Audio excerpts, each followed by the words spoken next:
বন্ধুরা, আজকে তো শনিবার, নিরামিষ। তো ডাল তরকারি ভাজা কিচ্ছু খেতে ভালো লাগছে না, তাই ভাবলাম যে একটু পোস্ত দিয়ে শুধু ভাত খাবো। তো মিক্সিতে পোস্ত বেটে নিয়েছি এজো। আর এর মধ্যে দেব, মানে পোস্তটা ভাজবো না, এরকম আমার এক এক সময় খেতে খুব ভালো লাগে। এর মধ্যে একটু তেল দিয়ে দেবো আর একটু লবণ দেবো, নিয়ে এজো এরকম করে মেখে নেবো। আর এই পোস্ত আর ভাত খাবো।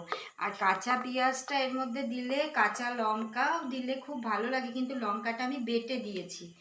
আর যদি কাঁচা পেঁয়াজ দেওয়া হয় কিন্তু তো আজকে তো শনিবার, কাঁচা পেঁয়াজ খাবো না, কিন্তু এইটা দিয়ে না আমার ভাত খেতে খুব ভালো লাগে।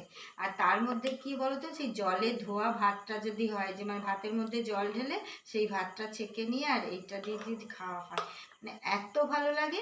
তোমাদের কার কার এই রকম খাবার প্রিয়, কমেন্ট করে জানাবে। চলো খেয়ে নি, টাটা।